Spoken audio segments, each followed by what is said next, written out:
Hey guys, it's the weekend. A little bit of bourbon to start the weekend off, and welcome to our video. And it's another day of quarantine, another day of the coronavirus. So what do you want to talk about tonight, dear? I don't know. What do you think? Let's talk about the coronavirus and quarantine. Let's not.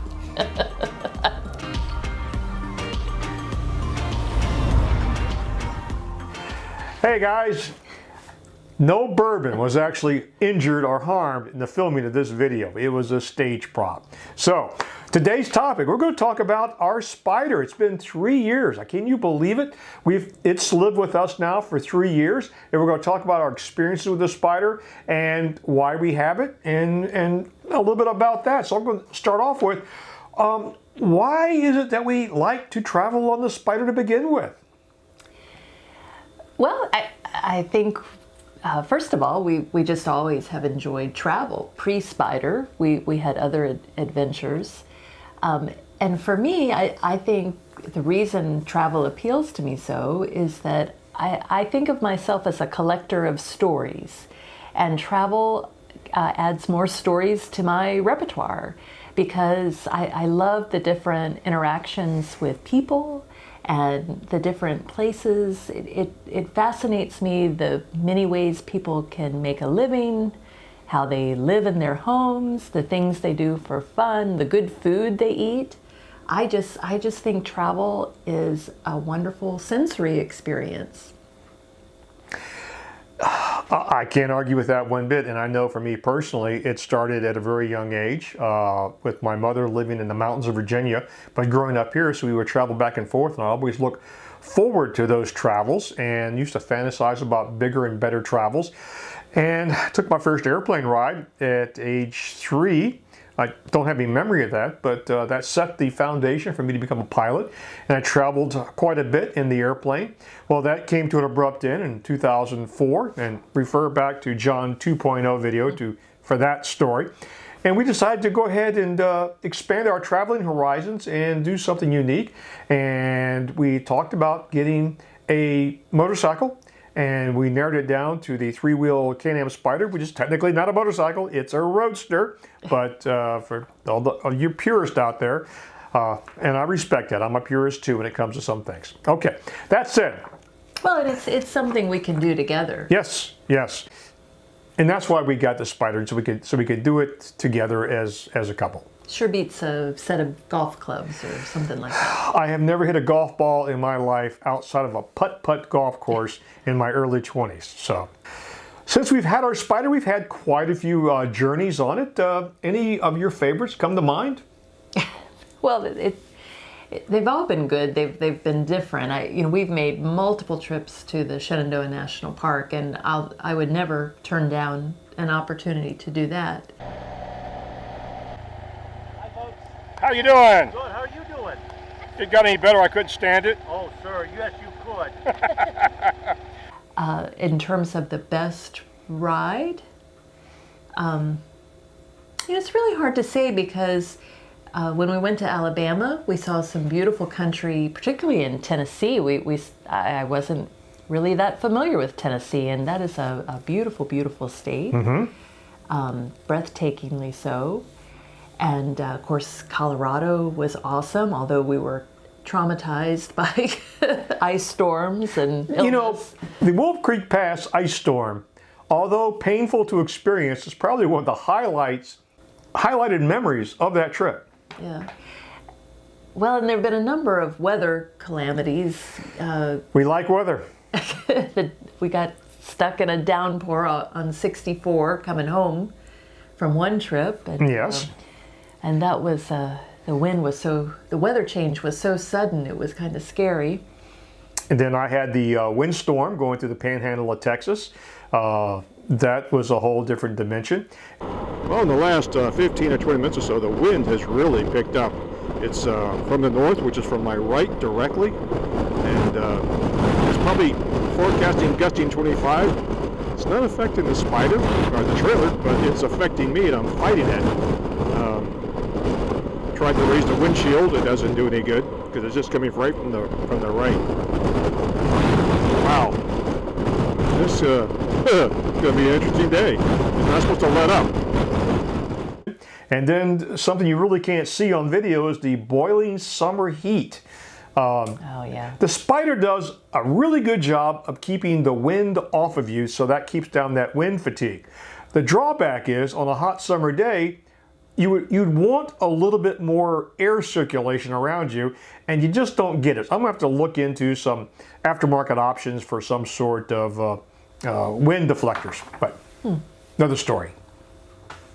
And you know, we actually started our journey with the Spyder back in, was it 2015 when we went up to the Blue Ridge Parkway and the Skyline Drive to do a test run on our rental Spyder.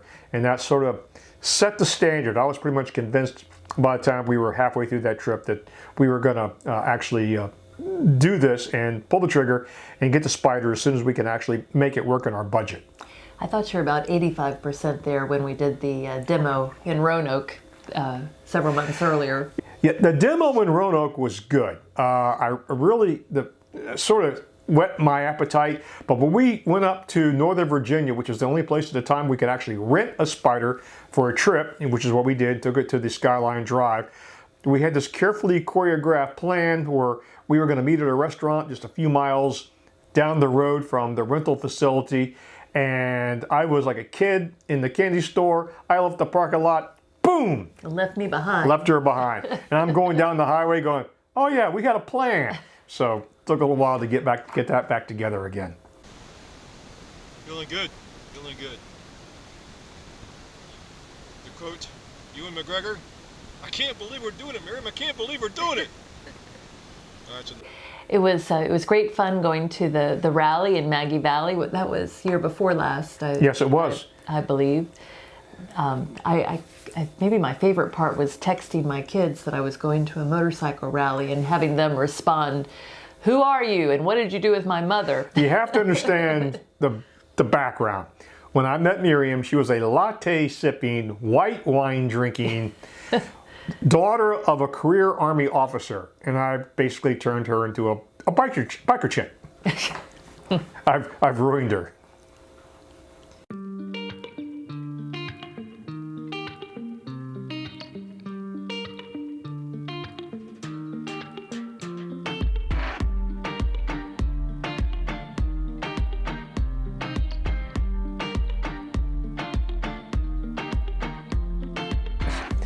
Now, one of the common reoccurring questions is maintenance on the Spyder.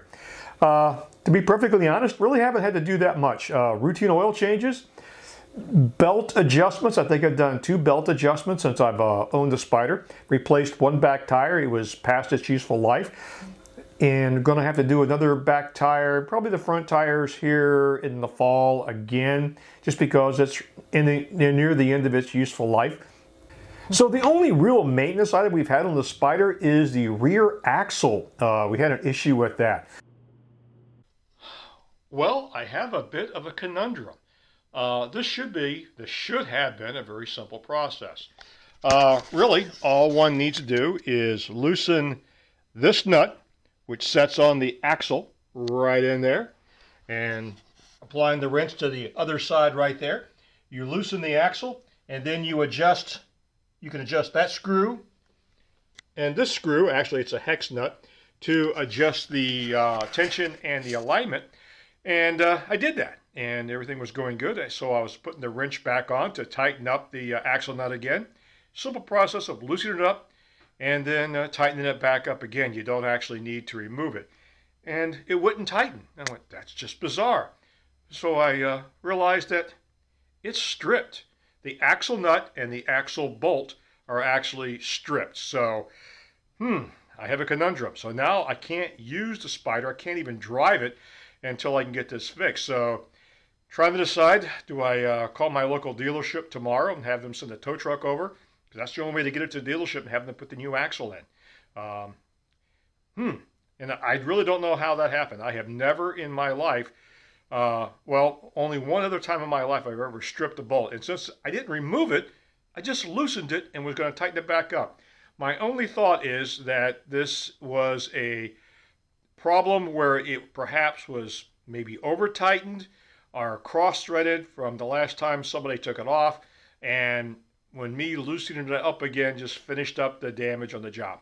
So actually it's rather fortuitous that I'm working on the Spyder and pulling and loosening up this up, because I sure would hate for this thing to work its way loose on a big trip. And although the axle would not come off, it would cause some serious shimmying and perhaps even cause the drive belt to come off. So we wouldn't want that. So this may be actually very fortuitous that this actually occurred, so we can address it. A little flustered with that, so I had to order a new part, installed it, got it going again.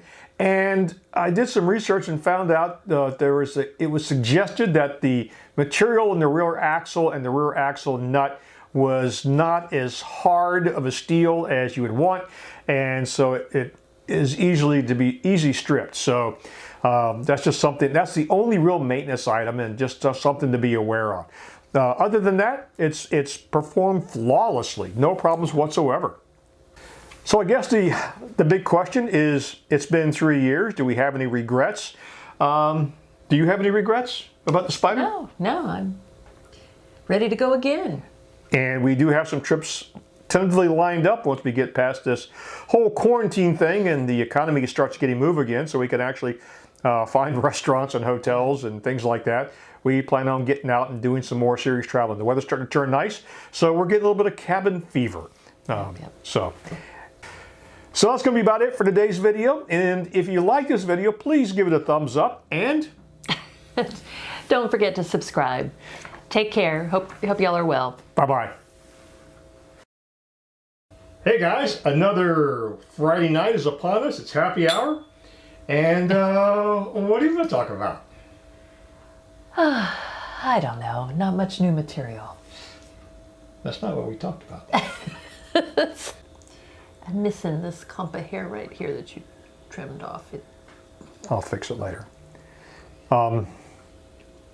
Doing your own haircuts is challenging. Take that again. Laugh. Well, how about giving me a 3 count and then 3.